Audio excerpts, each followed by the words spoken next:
ఐక్యరాజ్య సమితి ఒక బ్లాక్ లిస్ట్ విడుదల చేసింది.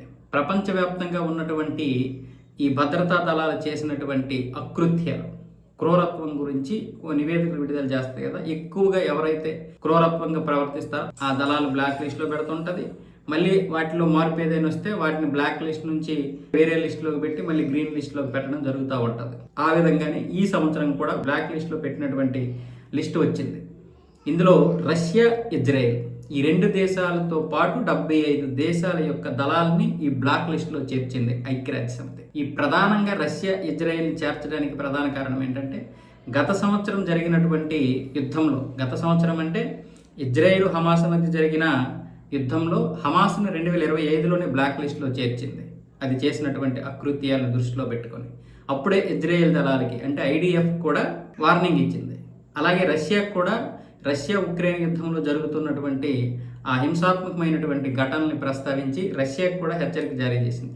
అయితే ఈ రెండు దేశాలు ఎంత చెప్పినా వినలేదనే కారణంతో వాటి యొక్క అకృత్యాలు ఇంకా పెంచాయని చెప్పి ఈ సంవత్సరం ఈ రెండు దేశాలకు చెందినటువంటి ఈ దళాలను ఏమొచ్చేసి బ్లాక్ లిస్ట్లో పెట్టడం జరిగింది. దీనికి సంబంధించి యుఎన్ సెక్రటరీ ఆంటోనియో గుటెర్రెస్ ఒక నివేదిక విడుదల చేశారు. దీని మీద రష్యా, ఇజ్రాయెల్కి చెందినటువంటి దౌత్యవేత్తలు అసంతృప్తితో, ఆవేశంతో విపరీతంగా విరుచుకుపడమే కాకుండా రష్యా అయితే వెంటనే ఒక నిరసన లేఖ కూడా రాసేసింది.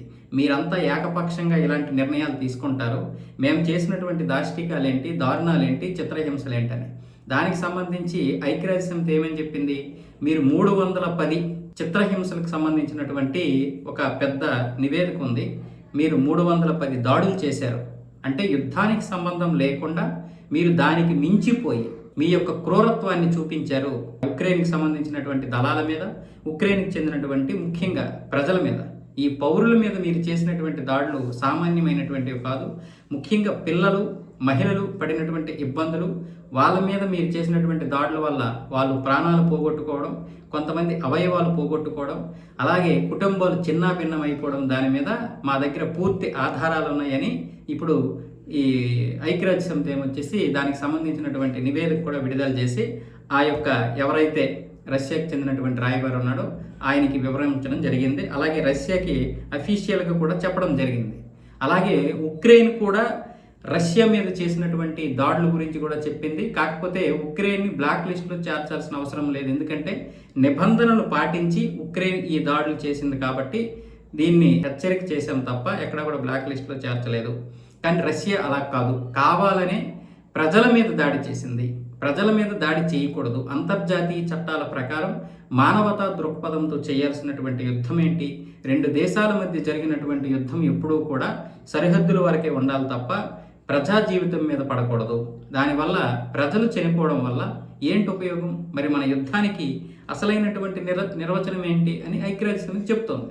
అలాగే ఇజ్రాయెల్ కూడా అటు వెస్ట్ బ్యాంక్ మీద, గాజా మీద జరిపినటువంటి దాడులకి అనేక మంది చనిపోయారు. ముఖ్యంగా ఐక్యరాజ్య సమితి చూపిస్తున్నది ఏంటంటే 9 మంది పురుషులు, 14 మంది మహిళలు, 2 పిల్లలు, ఇంకా మరొక ఎంతోమంది ఉన్నారు, ముసలిళ్ళు ఎవరో, వృద్ధులు ఒకరు 2 ఉన్నారు. వీళ్ళందరి మీద చేసినటువంటి క్రూరత్వం, ముఖ్యంగా ఆ పర్సనల్ అంటే ప్రైవేట్ పార్టీలు ఏవైతే ఉన్నాయో వాటి మీద జరిపినటువంటి దాడులు కూడా ప్రస్తావించింది ఐక్యరాజ్య సమితి. అలాగే ఇజ్రాయెల్ పూర్తిగా మా యొక్క పరిశోధనలకి, మా యొక్క ఎంక్వైరీకి సహకరించలేదు. అలా కనుక సహకరిస్తే ఇంకా అనేకమైనటువంటి నిజాలు తెలిసేవని చెప్తుంది ఐక్యరాజ్య సమితి. వాస్తవాలు ఏంటంటే ఇక్కడ జరుగుతున్నటువంటి ఒకలా ఉంటాయి. అక్కడ ఐక్యరాజ్య సమితి తన పని ఏంటి? ప్రపంచవ్యాప్తంగా అన్ని దేశాలని తన కంట్రోల్లోకి తీసుకోవాలి, లేదా ఏదైనా సరే అంటే ఐక్యరాజ్య సమితి మనం నియమించుకునే దానికోసం. అన్ని దేశాలు ఎక్కడ మరి అంతర్జాతీయ చట్టాలు అమలు అవుతాయి? ఐక్యరాజ్య సమితిలోనే అమలు అవుతాయి. మరి ఐక్యరాజ్య సమితి కదా ఇవన్నీ పట్టించుకోవాలి.